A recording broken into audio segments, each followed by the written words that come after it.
اس بات کو مد نظر رکھتے ہوئے عائشہ کی والدہ اس کے پاس ہی سونے کے لیے لیٹ گئی اور اس کے والد اور بھائی اپنے اپنے کمروں میں چلے گئے۔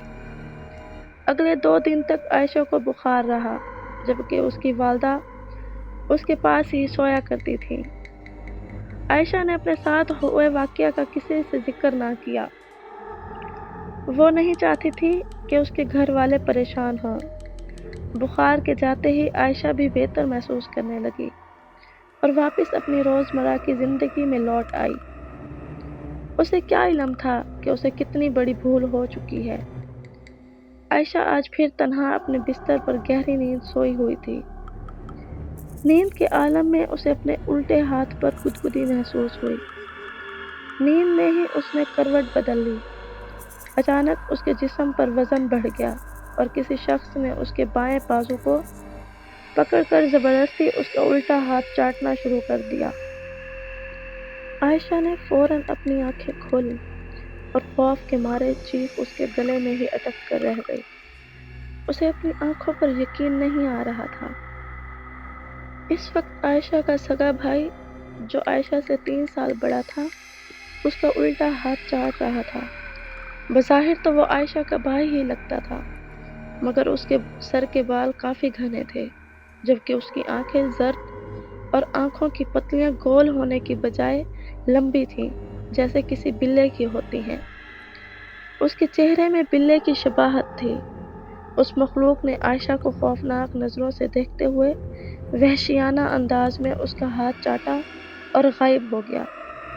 عائشہ نے ایک بار پھر چیخنا چلانا شروع کر دیا۔ آج پھر اس کے گھر والے اس کے کمرے میں آئے اور آج پھر عائشہ نے رونا شروع کر دیا۔ جبکہ اپنے بھائی پر نظر پڑتے ہی عائشہ نے ہذیانی انداز میں شور مچانا شروع کر دیا۔ خدا کے لیے مجھے چھوڑ دو، مجھ سے دور چلے جاؤ، میں نے تمہارا کیا بگاڑا ہے؟ عائشہ کے گھر والے حیرت سے اس کے بھائی کو دیکھنے لگے اور وہ بیچارہ کھڑے کھڑے پسینے سے بھیگ گیا۔ عائشہ کے والد نے اس کی والدہ سے کہا، تم آج اس کے پاس رہو، کل ہم اسے کسی ماہر نفسیات کے پاس لے کر جائیں گے۔ آج پھر عائشہ کی والدہ اس کے پاس سوئیں اور پھر اگلے دن سے عائشہ کا نفسیاتی علاج شروع ہو گیا۔ اب عائشہ کتن اکیلی نہیں سوتی تھی، اس کے والدین بھی سخت پریشان تھے، مگر کچھ دن علاج کے بعد عائشہ بہتر ہوتی نظر آئی اور پھر اس نے دوبارہ اکیلے سونا شروع کر دیا۔ ایک رات عائشہ اپنے کمرے میں لیٹی کسی کتاب کا مطالعہ کر رہی تھی کہ اس کے کمرے کا دروازہ کھلا۔ اس نے نظر اٹھا کے دیکھا تو عائشہ کے والد دروازے پہ کھڑے تھے۔ عائشہ نے ایک نظر اپنے والد کو دیکھا اور دوبارہ مطالعہ میں گم ہو گئی، مگر اگلے ہی لمحے وہ کسی بلی کی طرح چھلانگ لگا کر عائشہ سے چمٹ گئے اور ایک ہاتھ سے مضبوطی سے عائشہ کا منہ بند کر کے اس کا الٹا ہاتھ چاٹنے لگے۔ اصل میں وہ اس کے والد نہیں بلکہ وہی خوفناک بلّا تھا۔ وہ عائشہ کا الٹا ہاتھ چاٹ رہا تھا اور اس دوران اس کا حلیہ اس خوفناک بلے میں تبدیل ہوتا جا رہا تھا۔ چند لمحے ایسے ہی گزر گئے اور عائشہ اپنے منہ سے گھٹی گھٹی سی آوازیں نکالتی رہی۔ جیسے ہی وہ پوری طرح بلے کے حلیے میں تبدیل ہوا تو وہاں سے غائب ہو گیا۔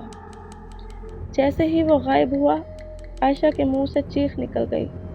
اس کے والدین بھاگتے ہوئے کمرے میں داخل ہوئے، مگر عائشہ اپنے والد کو دیکھ کر ایسے چیخنے لگی جیسے وہی بلّا دوبارہ اس کے سامنے آ گیا ہو۔ عائشہ کے والدہ نے انہیں اشارے سے باہر چلے جانے کو کہا اور خود عائشہ کے پاس بیٹھ گئی۔ اگلی صبح اس کی والدہ اسے ایک بزرگ کے پاس لے گئیں، جس نے عائشہ کو دیکھ کر اپنے علم سے بتایا کہ عائشہ سے ایک بھول ہو گئی ہے اور اب ایک شیطان جن کا سایہ عائشہ پر پڑ چکا ہے۔ وہ شیطان جن چاہتا ہے کہ عائشہ اب سب سے دور ہو جائے۔ یہ سب سن کے عائشہ کی والدہ کا رو رو کے برا حال تھا، لیکن بزرگ کے دلاسا دینے پر وہ خاموش ہوئیں تو انہوں نے ایک تعویذ عائشہ کی والدہ کو دیا اور ہدایت دی کہ عائشہ یہ تعویذ کم از کم 40 دن تک نہ اتارے۔ تب تک وہ مخصوص عمل کے ذریعے اس شیطان جن کو قابو کرنے کی کوشش کریں گے تاکہ وہ عائشہ کا پیچھا چھوڑ دے۔ عائشہ کی والدہ نے بزرگ کو رقم دینی چاہیے، مگر انہوں نے صاف انکار کر دیا اور کہا کہ یہ رقم خیرات کر دیں۔ گھر والوں نے اگلے 20 دن تک عائشہ کو تنہا نہ چھوڑا۔ اس دوران عائشہ بہتر ہوتی جا رہی تھی۔ ایک دن شدت کی گرمی پڑ رہی تھی۔ دوپہر کا وقت تھا۔ عائشہ نے سخت گرمی سے پریشان ہو کر دوپٹہ گردن سے نکال دیا۔ ابھی دوپٹہ اتارے اسے 5 منٹ بھی نہیں ہوئے تھے کہ کچھ بھاری بھرکم عائشہ کے کندھوں پر گرا اور وہ زمین پر گرتی چلی گئی۔ عائشہ نے پلٹ کر اٹھنے کی کوشش کی مگر اٹھ نہ سکی، لیکن سیدھا ہوتے ہی خوف کی سرد لہر اس کے جسم میں پھیلتی چلی گئی۔ اس کے سامنے وہی سیاہ بلّا، انسانی جسامت مگر سیاہ بلے کے چہرے میں بیٹھا، شیطانی مسکراہٹ کے ساتھ عائشہ کو ہیبت ناک آنکھوں سے گھور رہا تھا۔ عائشہ کی آواز اس کے گلے ہی میں گھٹ کر رہ گئی اور بلے نے عائشہ کا الٹا ہاتھ چاٹنا شروع کر دیا۔ عائشہ خوف کے مارے کچھ بھی نہ بول پائی اور بلّا عائشہ کے الٹے ہاتھ کو کافی دیر تک چاٹتا رہا۔ کافی دیر عائشہ کے الٹے ہاتھ کو چاٹنے کے بعد بلّا بالکل بلی ہی کی آواز میں بولا، آج سے تو میری غلام ہے۔ یہ کہتے ہی بلّا وہاں سے غائب ہو گیا۔ اچانک اس کی والدہ کمرے میں داخل ہوئیں تو عائشہ کی حالت دیکھ کر پریشان ہو گئیں۔ اس کا رنگ بالکل سفید پڑتا جا رہا تھا، وہ مکمل سکتے میں تھی اور کسی بات کا کوئی جواب نہیں دے رہی تھی۔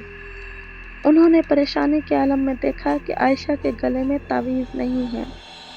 دوپٹہ اتارتے ہوئے تعویذ بھی گردن سے اتر گیا تھا۔ عائشہ سے ایک اور بھول ہو چکی تھی۔ عائشہ کی والدہ نے بزرگ سے رابطہ کیا مگر بزرگ کا چلہ عائشہ کی غلطی سے تباہ ہو چکا تھا، اس لیے اب بزرگ عائشہ کے لیے کچھ اور نہیں کر سکتے تھے۔ عائشہ اب مکمل طور پر اپنا ذہنی توازن کھو چکی تھی۔ کبھی بھی کسی بھی وقت وہ چیخنے لگتی۔ گھر کا ماحول تباہ ہو چکا تھا۔ بڑے بھائی کی شادی ہوئی تو اس کی بیوی نے عائشہ کے ساتھ گھر میں رہنے سے صاف انکار کر دیا۔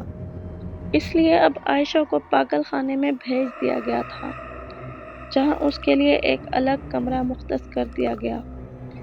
عائشہ کا الٹا ہاتھ اب کھال اور گوشت پوست سے عاری ہو چکا تھا۔ ڈاکٹر پریشان تھے کہ ہاتھ اور پیر باندھنے کے باوجود عائشہ کیسے اپنے ہی الٹے ہاتھ سے گوشت چاٹ لیتی ہے۔ دوسری جانب روز ہی وہ شیطانی جن سیاہ بلے کی صورت میں آتا اور عائشہ کے الٹے ہاتھ کو گھنٹوں تک چاٹتا رہتا۔ اگر کوئی نرس عائشہ کے کمرے میں آتی تو فوراً غائب ہو جاتا اور کچھ دیر بعد دوبارہ نمودار ہو جاتا۔ عائشہ کبھی اچانک چیخنے لگتی تو کبھی یکدم خاموش ہو جاتی اور کبھی بے تحاشا رونے لگتی۔ عائشہ کو اس کی بھول کی سزا مل رہی تھی۔